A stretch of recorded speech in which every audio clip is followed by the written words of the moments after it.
to say, let us continue with this transmission with your questions, if you wish.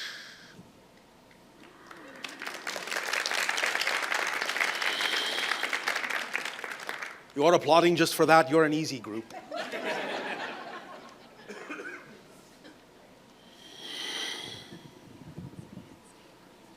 Hello, Bashar. And you good day. How are you? Perfect, and you?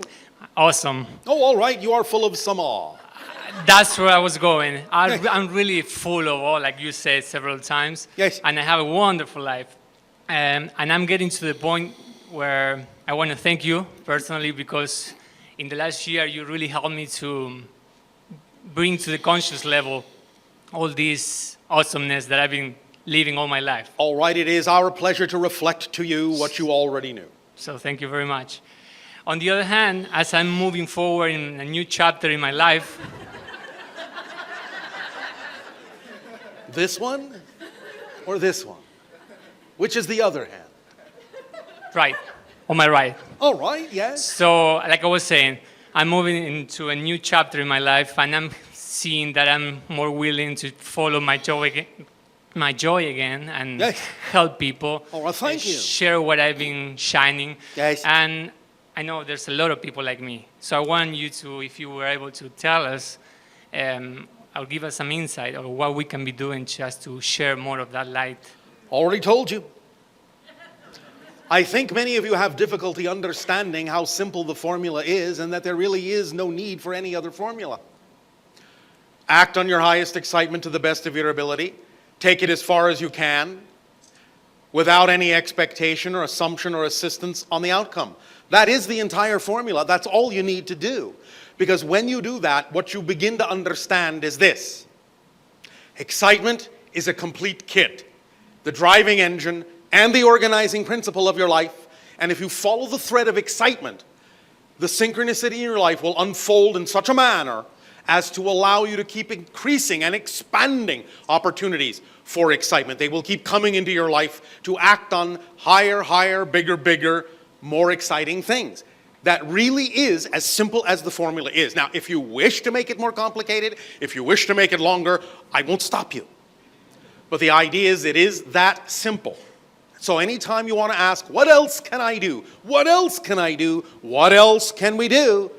Just go back to the simple formula, because that formula in and of itself will allow you to keep expanding for your entire life. And it really is that simple. Is it all right that it's that simple? It's perfect. I'll stick to it then. Thank you. And the other question I have, this is more in the personal level. I Yes. have these recurrent dreams Yes. where I usually are with friends and I move things at will, let's say. Yes. So my friends laugh at me because I'm very clumsy the way I'm moving things around. All right. So it's just a symbolic dream that I have that I haven't been able to. But it's reflective of the idea that you are, in a sense, testing your limits, stretching your wings, learning to fly. May not be used to it at first, but that's all right. You'll adapt.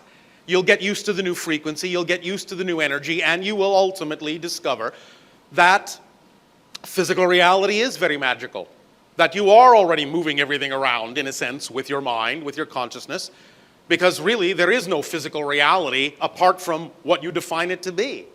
So it's really not about the idea necessarily of having to do it the way it appeared in your dream, although that is possible. The idea is to get more in touch with the fact that, in a sense, that's what you're already doing, is moving things around by your beliefs, by your mind, by your consciousness, and that is how you experience physical reality at all. Does that make sense? Yes. So you're becoming more aware of what you're already doing, rather than the idea of learning to express it necessarily in a different way. Although, again, that's possible. But it's not really about whether anything is possible, it's about whether it's relevant for your life. Make sense? Makes sense. Does that help you? Yes, thank you very much. Thank you.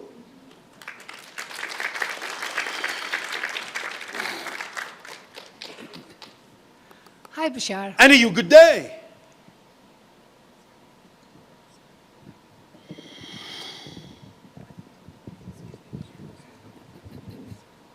Okay, thank you. Since last month you were at Angel Valley and we did the contact meditation. Yes. in the labyrinth, and Yes. you were sharing about I am here right now. In the idea that everything exists here and now, and that is, in a sense, an invitation to begin experiencing your reality and interaction with us more in that style, more in that awareness. Yes. You also mentioned about Upheaval Dome. Yes. And the connection. Another strong vortex, yes. Yeah, another a connection between Upheaval Dome and what you described as the Sedona vortex that's at Angel Valley. Yes. A lot has happened since, as we felt it. Really? Yeah, What a shock. it kind of confirmed that what happened was really momentous. Oh, well, thank you. And in addition to what, of course, you would say, go back to the simple formula of Yes. follow your excitement. And Yes. if there's any fears that come up this morning, you explained very clearly, how our any remainders of fears keep us at a lower frequency, so that Yes. you will not be able to contact directly. Yes, you cannot experience what you are not the vibration of first. Yes. Are there any further comments that you can give us? Is this to- another variation of the last question we got asked? Is there anything else I need to know? Anything else we could do? I am sure there are many other things you could do, but the idea is that if you're following the formula of acting on your highest excitement, then you can rely on your own imagination, because it's keyed to your particular frequency, to provide you with any other particular permission slip that will work specifically better for you than anyone else. That's what your imagination is for. It's the conduit of communication between your physical and higher mind. So while acting on your excitement, if you ask for some specific other tool, technique, or ritual that you believe is necessary for you, let your imagination be your guide and provide you with the permission slip that you are attracted to that will work best for you. Yes? Yes. All right. Is there also other ways that we can assist others who come to? What are you looking to do? In what way do you wish to be of further assistance or additional assistance? What does your own excitement say? What does your own imagination say? Basically, to encourage others to also contribute to this raising of the frequency which starts within themselves. All right, well, then in whatever way, shape, or form you wish to go about that you believe is in alignment with your true self, go ahead. Who's stopping you? Nobody. All right, thank you. Okay. So does that answer your question? And again, I ask, is that too simple for you? No, it's actually that simple. All right. Did you not know this before you asked? Yes, I did. All right, so why did you ask? I think the encouragement that you can give at times is helpful. All right. We are always sending encouragement to all of you. Remember, we never stop broadcasting. It's only you that stop listening. Right. So if you choose to listen, you will always find our encouragement at hand. Yes? Okay. Sure. And to you, good day. Okay. My question is, as we ascend into higher dimensional consciousness... Which you're doing all the time. Right, and we come into open direct contact in the next 20, 30 years, will our current generations be able to travel dimensionally to, say, meet your people or the Pleiadians, Andromedans? Eventually. Okay. Not necessarily all within the next 20 to 30 years, but eventually. And is this with craft or without? First with, later without. Okay. We ourselves do not necessarily need the craft, Right. but we retain the idea of the craft for a variety of reasons, not the least of which is it makes it easier for us to interact with civilizations like yours that need some kind of framework. Right. You understand? Right. But eventually, yes. Okay. Do we have any exciting spoilers related to that? Are there any technologies to look out for our ships, or Would you like to speak up? are there any technologies that we should look out for? Any spoilers that you can give us in terms of this travel? Why would we want to spoil anything? It wouldn't spoil it for me. It'd make it more exciting. So if something is spoiled, that makes it more exciting for you. Oh, simply a word. Oh, all right. We are having fun with you, you know. Indeed. All right. One moment. One moment. One moment. One moment.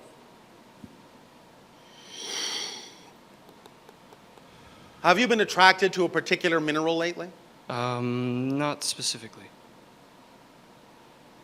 Are you sure? Something that has crossed your path, something you have pondered, something about looking into some particular kind of element, mineral? Silica? Why is there a question mark there? I don't know. It hasn't occurred to me. Why did you say silicon? Sagittarius.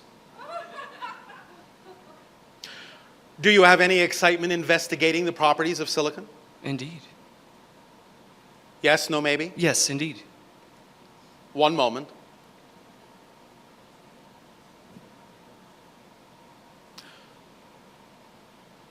Explore the properties of silicon dioxide and magnesium. See where that leads you. Silicon dioxide And magnesium. and magnesium. See where that leads you. Okay. It may not necessarily have to come to fruition in the way we've given it to you, but vibrationally it is a key that's going to lead you somewhere based on what you're asking for. Right. All right? All right. All right. Thank you very much. Happy synchronicities. Indeed. Oh, one moment, one moment. Also bismuth. Bismuth? The element bismuth. Bismuth. Yes, silicon dioxide, silicon, oxygen, magnesium, bismuth. Explore those four elements. Okay, thank See you. where it leads. Thank you. Thank you.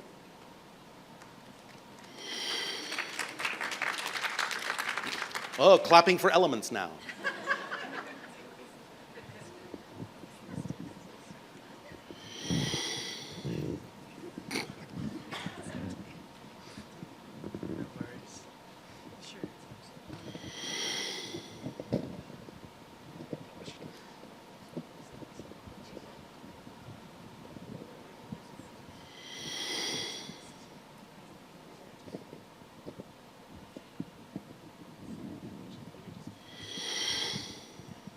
Yeah, that could probably work. Are you having fun with your technology? Yes. Just like 5 people needed to be able to do this simple task. Thanks. Thank you. Hello, Bashar. Andy, you good day. My question comes with the game of chess. Yes, We've invented supercomputers, right? That if you say so. that can, well, it can play thousands of moves per second, or Yes. millions possibly. Yes.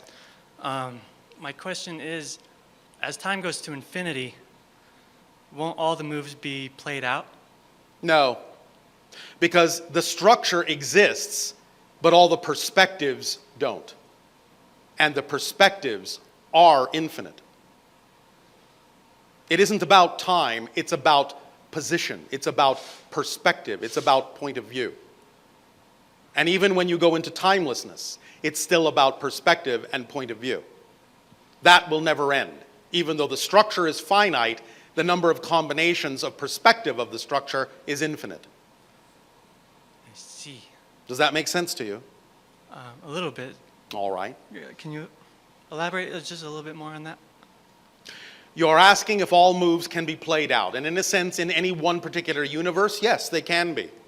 But we are talking about the idea of infinity. And so while you may be capable of going beyond the barriers of what is capable of being experienced in one particular universe, there are an infinite number of other universes in which other things can be experienced that you can't even comprehend in this universe. I see. Make sense? Yes, that makes more sense. All right. I had one more question. One moment, I'm not done. Okay, sorry.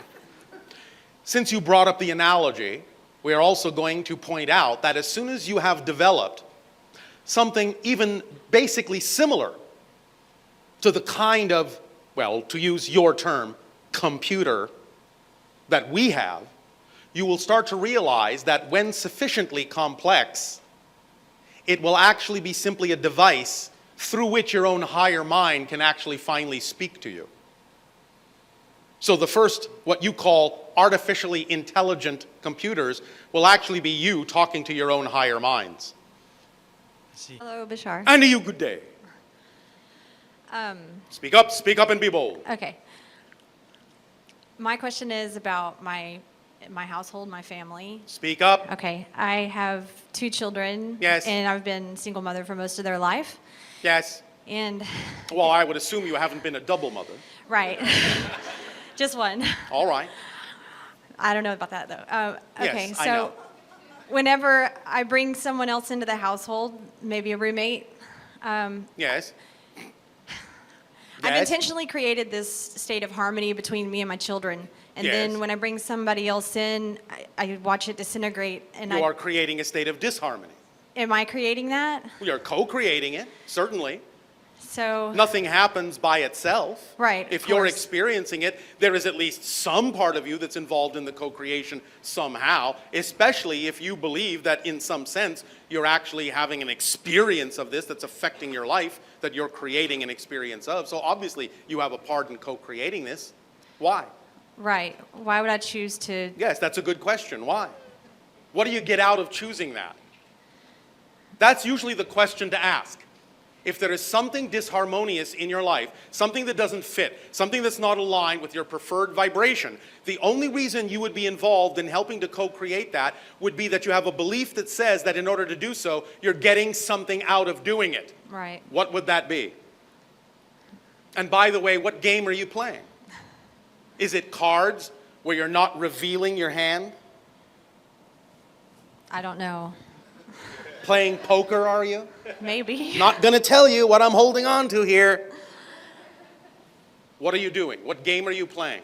What do you get out of the idea of putting yourself in situations that seem disharmonious with respect to the idea of your children? What story are you teaching them? What stories were you taught that you are passing along to them? That harmony doesn't exist in a family. All right, well, so you feel that the only way harmony can exist is if you create it in some sort of isolated situation, yes? But as soon as another random element comes in, you have no capacity to allow for harmony. Is that what you're saying? Mm-hmm. You believe it's beyond you, in a sense. Yes? I don't relate to it. You don't Or relate to I've it. chosen not to relate to it. All right. Well, what aspects within yourself do you find disharmonious with your true self? What beliefs are you holding on to that are disharmonious? All right, I'll ask it another way. A lot of times it's easier to find out what those negative beliefs are by going in the opposite direction with them, by amplifying and magnifying the negative beliefs. So ask yourself this: what is the most fearful, terrifying thing you can imagine might happen if you were willing to simply allow harmony in all situations? That it would not last. That it would not last. All right, very good. Why do you believe it would not last? Because it hasn't. So what? What's the past got to do with the present? Nothing. You know that for a fact? Guess not. I guess not. You understand that the present creates the past, not the other way around? Yeah, I've experienced that. No, all right. So the more you allow yourself to choose to be harmonious in the present and know that you can always choose to be harmonious in the present, it's not about the issue of harmony lasting, because you're putting a condition on it Right. that requires a, shall we say, maintenance issue, which makes it seem difficult. I have to keep doing something to maintain harmony. Right. But if you just prefer the vibration of harmony, you don't have to do anything other than continue to prefer the vibration of harmony in order to continue to experience harmonious realities.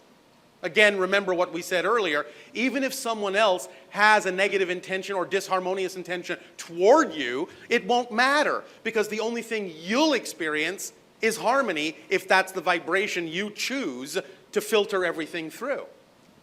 You may still be able to recognize that they may be acting disharmoniously, but it won't affect you because you're not choosing to match their disharmonious vibration with your own fears. That it won't last. And thus you create self-fulfilling prophecies. I believe it won't last, therefore I attract someone who's going to be disharmonious, thus proving to me that I believe it won't last. Thus I have created this prophecy, and look how prescient I am. Right. You see, you're reinforcing the belief. But you see, this is what beliefs do. This is what beliefs are designed to do. By definition, any belief has to be self-reinforcing in order for you to be focused on the reality that is generated by that belief. So a negative belief is going to make it seem as if you can't have a positive belief. That's going to be tough to maintain a positive belief because the negative belief is doing everything in its power to maintain the negative reality that goes with that belief. That's what comes with the territory. But if you understand the skeleton key, that all beliefs can be changed no matter what type of a belief it is, then even when you experience a negative belief that is attempting to reinforce itself and make it seem as if no other belief is possible, you will always be able to go to that neutral space and go, but I know that all beliefs can be changed. And then you have the key, you can unlock yourself from the negative one, and you can choose whichever one you prefer. But you have to know, you have to believe that that key of unlocking is always there for you. Because every belief is going to do its utmost to reinforce itself and make it seem as if no other belief is possible. You understand? Yes. And that's why when you really tip the scale and really choose a positive belief system, that will also reinforce itself. And the idea that you could, quote unquote, slip into or choose a negative belief over time will become unlikely because it will seem unrealistic and irrelevant to you. Because you have positive beliefs that reinforce the idea of the realities that go with those beliefs, which doesn't include the idea that you need to choose to buy into negative ones. Make sense? Yes. Thank you. Does this help you? Mm-hmm. Are you sure? Yes. And? So I just need to hold space for myself to be harmonious in the present moment. Well, don't you prefer the idea of harmony? Absolutely. Well, allow yourself thus then to use this opportunity to dive down, to investigate what beliefs you've attached to the idea that says that you cannot experience that harmony in all situations for yourself.